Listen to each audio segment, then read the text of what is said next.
If you're a fan of medieval Viking villages with dragons and animated series based on that, our next guest has been working with DreamWorks on the How to Train Your Dragon title. Please welcome Richard Hamilton, everybody. Thank you, Kevin. Thanks. Hi.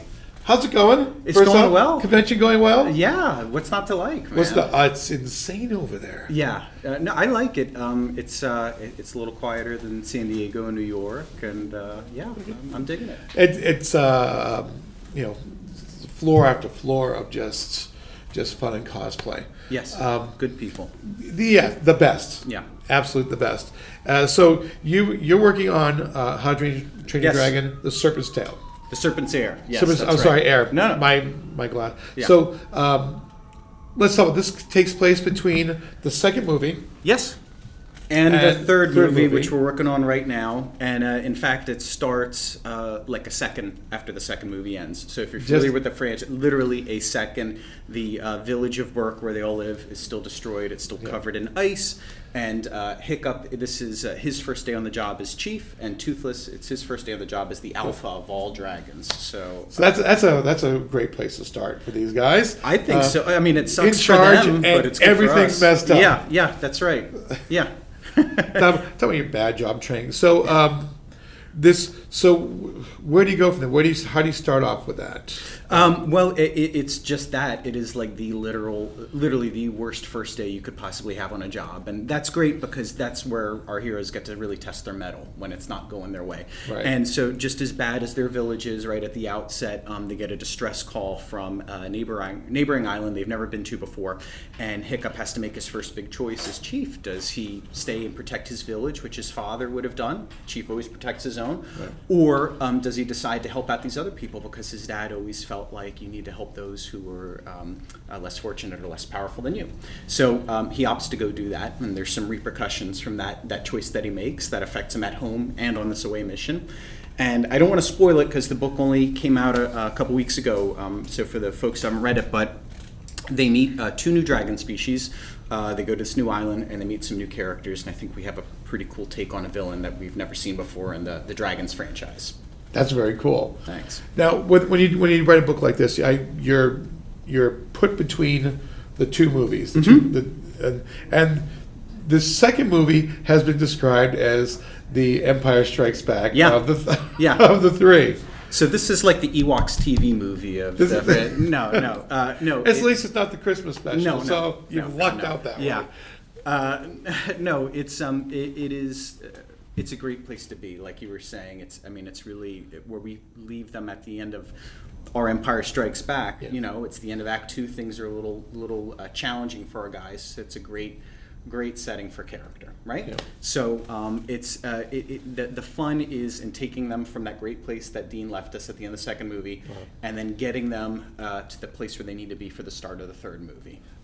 And how closely do you work with the production company, the movies, with script and character development? I work pretty closely with them. I used to be Dean's assistant and script coordinator on Dragon 2. Okay. And I'm now consulting on the third one. Oh, very cool. So you have a pretty good say. Yeah. It's pretty cool. Did it ever be the point where they go, you can't do this? We want to do this, we'll save this for later on, maybe? No. That hasn't come up yet. I've had Dean's always been pretty clear about what his plans have been for the trilogy all along. Okay. So I think, and between that and working on the TV show and stuff, I sort of have a sense of what's protected and what are sort of these little breadcrumb trails that we can leave that are going to lead us to where things are heading. So that's kind of where it is. But the fact that I get to work with the writer-director of the movies, it helps. That helps a lot. We avoid some confusion that way. There's no getting nose back by the way, no, change the last 5 pages or anything like that. No. So far, so good. And are there plans for more after this? After the third movie? Do you look at in the future of saying, I want to write some more, I want to do some more of these books? Well, there's definitely going to be more of the graphic novels, and they're all going to take place leading up to the third movie. Leading up to the third movie? Yeah, leading up to the third movie. So this is like, if you're a fan of the movies, and even if you aren't, but if you want to see the all-new adventures of Hiccup and Toothless and the rest of the Dragon Riders post the second movie, the comics are where you go for that. And then beyond, are they gonna do more than a third movie? I would think Universal and DreamWorks would be crazy not to do more, but I know the story Dean wants to tell has a very finite and very earned. He has said that it is, to his mind, it is a trilogy. Yes, much like the Star Wars trilogy. it is, and it was built to be a trilogy, and so and Star Wars has only had 3 movies. Right. Yeah, no, it's that's the plan. So we'll see what happens. That's cool. And keeping the voice of the characters. Yeah. How difficult is it? Even though you've worked closely with it, now you're looking at it in a different format. Because when you're working on animated film, you have the writer, but then you have the actor come in and they add whatever take they have, whatever vocal. Yeah. And writing it in the comic book form has to be incredibly different. It is different It's in a that tightrope. Well, it is because it's a real lesson in economy. You have limited real estate on the page. So whereas Jay Baruchel can come in and deliver really fantastic runs of dialogue, that would be an enormous word balloon that would cover the whole page. So we can't do that. We have to be a little judicious. But it's you're right. After working on this enough, you can just really start to hear the characters' voices in your heads. And that's what happens as you're writing. You hear them and. Yes. When I close my eyes, I hear Jonah Hill's voice in my head. It's a beautiful thing. That's really? Yeah. I don't know if that creeps him out, but I like it. Who's your favorite character to write in the series? Well, I would. As a writer, Hiccup is he's a great protagonist because he makes mistakes, he screws up, and he learns from it. So it's just a really cool character. But I will say, as a fan, my favorite character is Snotlout because he's just such a jerk. So he's always good for a laugh. A well-meaning jerk. Yes. Yeah. What kind of reaction are you getting from the fans from this? I know this just came out. Yeah. But here's a place where you're gonna get your first response. Yeah. From people. No, so far so good. I did a signing at my local comic shop a couple weeks ago, and people seem really happy with it. I can't speak to the story; I'm too close to that. But I will just say the artwork is astonishing. It's done by Doug Wheatley, and he makes all of us look really good. But I would say it's an interesting thing when you have animated movies, CG animated movies. The characters look great when they're in motion. But if you take a static image of them, it can sometimes fall really flat. You have to work very hard to pose them. Especially with computer generated. Exactly. And so what Doug was able to do to not only translate 3D CG art into two-dimensional sequential storytelling, so he did that masterfully, but and he also got all the characters' likenesses, they definitely look like the guys, but the way he was able to really channel their personalities and imbue them just in the acting on the pages, it's amazing. So we couldn't be happier with the way the book looks. That's fantastic. So this is the first one. The first one, yep. And then Volume 2 will come out sometime reasonably soon, hopefully, and that's called Dragon Vine. That's the name of that one. Okay. And we. For the folks who read the free comic book day story that we did last year, we introduced a new dragon species called the Silk Spanners. They're these spider dragons. They are a huge part of the Dragon Vine story that we're going to see in the second volume. So we sort of unbox a mystery with them, and we introduce some more new characters, including a brand new dragon rider who joins the team and brings a little bit of diversity to the group. So we're pretty pumped about that. Very cool. Now, the new characters, the new dragons, and the new riders, are they sliding their way into the movies?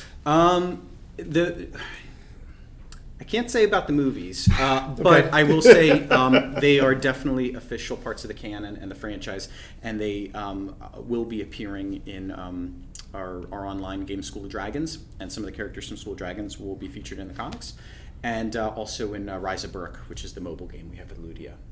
So we're trying to make it all fit together into a lovely Dragons universe. That sounds fantastic. It's pretty fun.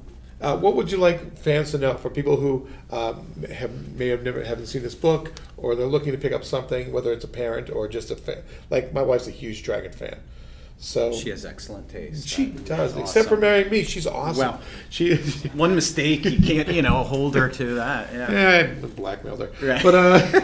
But for someone who's a Dragon fan, what would you want them to know about these books? Well, I would, if you're a Dragon fan, I mean, as I said before, this is the one place you go to get the continuing adventures of Hiccup and Toothless and the rest of the Dragon Riders. And it's also, springing forth from all the work and the imagination and creativity that Dean DeBlois has done. So it's straight from the source, the writer-director of the films. You've got his involvement, his seal of approval. And I think it's also, I would say, to the level of world building that we're trying to do. We're trying to take things that have been established earlier in the franchise and put a little twist on them, or make connections that some of our great fans have maybe not quite made yet. So, and not like they're slow or anything, like we just thought of them. So this is where not like Easter eggs. We're just well, there are Easter eggs too. Well, we call those dragon eggs, but there's that. There we go. So the dragon eggs are like the new things that we're introducing in there. But then there's just trying to take some of our characters who have been established before, like Eret, son of Eret. We only sort of get to know him briefly in the movie, so we're doing a lot of cool character stuff with him, and we're going into the past of a lot of these characters, like Valka, Hiccup's mom. She's got some cool stuff that's coming up. We'll learn a little bit more about her and what she was up to. Nice. And then I would say, if you are not a fan of the Dragons franchise, or if you're just new to it, I can't really talk about the story because I'm too close to it, but I will just say that this is it's a good looking comic book. Dark Horse did an amazing job putting it together. The art is amazing. The colors are great. I think the lettering is, I don't think gets enough of. I'm just going to take a peek. Please definitely. Go ahead. It's a lot of times I think when lettering is great, it's subliminal, but we had sort of these fun discussions about, does Toothless have a word balloon? Does he speak in sound effects? And we ultimately opted for the sound effects, but the way they were rendered, it's weird. When you read them, it seems like they're in Toothless's voice. So it's just cover to cover, I think, just a really good book. And it is. You're not underselling it. This is a gorgeous book. I told you, yeah. It's worth it for the artwork alone. And the storytelling, we worked really hard to make it is all ages without being pandering to younger viewers. And when I was growing up, and I read X-Men, it was the same X-Men that the grown-ups and the kids are reading. It was just X-Men, right? So that's what we're doing with this. So if you are a grown-up Dragon fan like me, or if you're a younger Dragon fan like my sons, we worked really hard to make sure there's something in there for everyone. This is an absolute gorgeous book. It looks. Just right now, just flipping through, it's like, everything you said is on the money. No, it is a legitimately good-looking book. Yeah, it really is. Yeah. So what's in the future for you? For me, we've got a couple more of these Dragons books coming out, so very excited about that. We are going to start, it's another DreamWorks property, it's called Troll Hunters. Okay. It's a Guillermo del Toro's show, which is on Netflix, and if you like dragons, you will probably like Troll Hunters. So I'm going to be co-writing some of those graphic novels with Mark Guggenheim, who's the EP on that show, and you may have heard of him on, he's the showrunner on CW's Arrow, Legends of Tomorrow. He's written some books, X-Men. So he's a promising new talent. And, those kids were lucky to get in the business. And I've got an original graphic novel coming out from Insight Comics. It's called Scoop, and that comes out next year. So we'll talk a little bit more about that when we get closer. That's fantastic. Yeah. Rich, I want to thank you for coming in today. This is my pleasure. Thank you for having me. Pleasure's all mine. Thank you for sharing this with us. You bet. Serpent Say it's on the stands now. It's on stands now. You can get it in comic shops. You can get it on Amazon, Barnes & Noble, and you can also read it digitally on digital.darkhorse.com. But I tell you, you're going to want to pick this up and have it in your hand. It's there's nothing like it, and this is a beautiful book. Again, thank you for coming out. Thank you. And my pleasure. We'll be back in just a few minutes. This is Coast to Coast Comic-Con, streaming live from Emerald City Comic-Con, Seattle, Washington. I'm saying it so we know we're here. We have to know where we are. It's been that long of a weekend. We'll be back just a few minutes. Send those pictures in for the cosplay contest to win $500, and we'll be back.